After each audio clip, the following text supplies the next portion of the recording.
नमस्कार दोस्तों, आज इस वीडियो में हम डिस्कस करेंगे प्रेजेंट परफेक्ट टेंस को।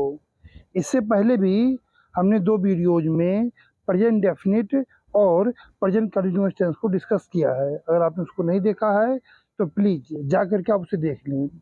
चलिए वीडियो को स्टार्ट करते हैं।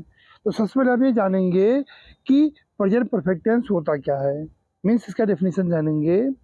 It describe an unfinished action that started in the past and has its impact on the present।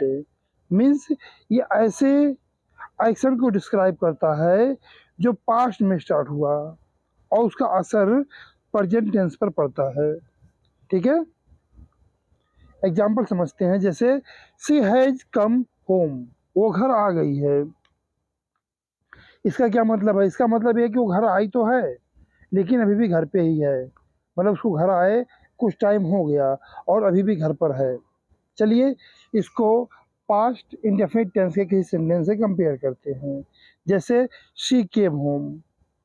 अब यहाँ शी केम होम है और ऊपर है शी हैज़ कम होम। दोनों में डिफरेंस क्या है? दोनों में डिफरेंस ये है, जब आप ये बोलते हैं शी हैज़ कम होम, इसका मतलब वो घर आ गई है और अभी भी घर पर ही है वो। और जब आप बोलते हो शी केम होम, इसका मतलब है कि वो घर आई तो थी लेकिन वापस चली गई, अभी वो घर पर नहीं है। तो इस तरीके से सेक्शन फिनिश हो गया। उम्मीद करता हूँ पॉइंट आपका क्लियर हो गया होगा। चलिए कुछ टाइम एक्सप्रेशन को देख लेते हैं जो प्रेजेंट परफेक्ट टेंस में यूज होते हैं। तो ये कुछ टाइम एक्सप्रेशंस हैं जो यूज होते हैं, जैसे सो फार हो गया, ऑलरेडी हो गया, just, till now, yet, never, ever, for, since. ये सारे हैं टाइम एक्सप्रेशंस जो प्रेजेंट परफेक्ट टेंस में यूज होते हैं। आइए स्ट्रक्चर की बात कर लेते हैं। तो यहाँ स्ट्रक्चर के नाम पर ये है कि हेल्पिंग वर्ब के रूप में हैज या हैव यूज होता है और प्लस वर्ब का थर्ड फॉर्म। हैज का यूज होता है सिंगुलर सब्जेक्ट के साथ और हैव का यूज होता है प्लूरल सब्जेक्ट के साथ। आइए इसी के साथ इनका कंट्रैक्शन भी देख लेते हैं, सब्जेक्ट के साथ और फिर नॉट के साथ। पहले सब्जेक्ट के साथ देखते हैं। तो आई और हैव को मिलाएंगे तो इस तरीके से बनेगा। ऐसे ही और हैज को मिलाएंगे तो ही के बाद एपॉस्ट्रोफी वाला कॉमा लगा के एस लगा देंगे आप। और जब नॉट के साथ कंट्रैक्शन करेंगे आप तो हैवेंट हो जाएगा और हैज के साथ नॉट जोड़ेंगे तो हैजंट हो जाएगा। क्लियर है? ठीक। आइए अब कुछ इंपॉर्टेंट यूसेज डिस्कस कर लेते हैं प्रेजेंट परफेक्ट टेंस के। तो इसमें से पहला यूसेज है to denote an action that started in the past and it is still unfinished. Means कोई ऐसा एक्शन जो पास्ट में स्टार्ट हुआ और अभी भी अनफिनिश्ड है, मीन्स प्रेजेंट टाइम में वो ऑन गोइंग है, अभी भी वो कंटिन्यू है। जैसे I have taught in this school 14 years.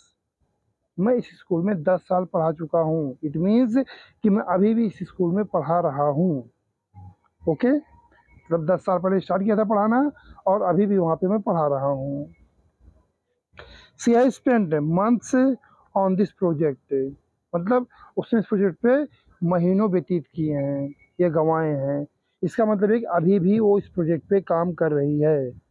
आपके माइंड में क्वेश्चन आ सकता है कि ठीक है 10 साल पहले स्टार्ट किया और अभी वहाँ पढ़ा रहा है, मानो अगर आप छोड़ दिया हो तो अगर आप छोड़ दिया, आप नहीं पढ़ा रहा है तो ये सेंटेंस जाएगा पास्ट के इंडेफिनिट में और आप बोलोगे I taught in this school for 10 years.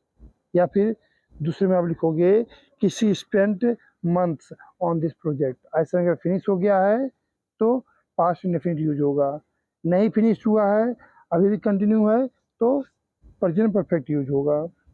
Clear है? ठीक। अब देखते हैं दूसरा यूसेज, टू डिनोट एक्सपीरियंस। अनुभव को भी डिनोट करने के लिए हम इस टेंस का यूज करते हैं। जैसे he has taught more than 2000 students up to now. अब तक वो 2000 से अधिक स्टूडेंट्स को पढ़ा चुका है।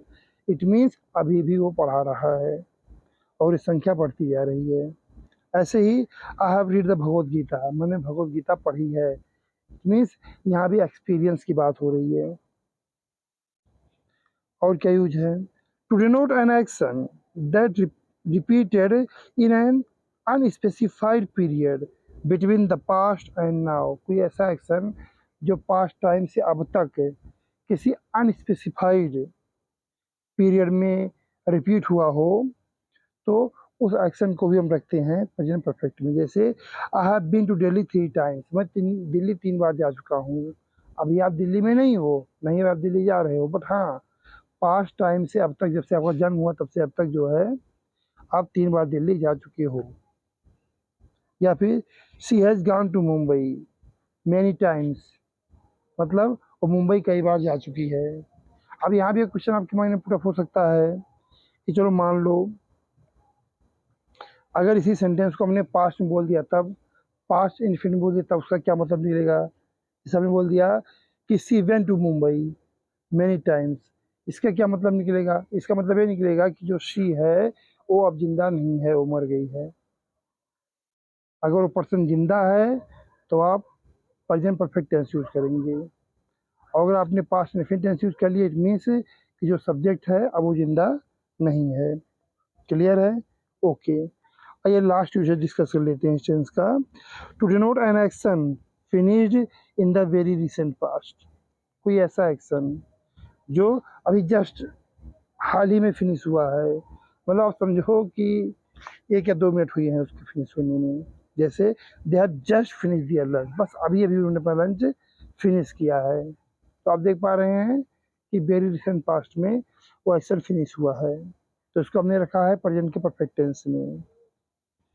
तो इस तरीके से हमने प्रेजेंट परफेक्ट टेंस को डिस्कस किया, और मुझे उम्मीद है कि इसके कंसेप्ट आपको समझ में आ गए होंगे, और ये वीडियो आपके लिए काफ़ी हेल्पफुल रही होगी। तो ये वीडियो देखने के लिए आपका बहुत बहुत धन्यवाद।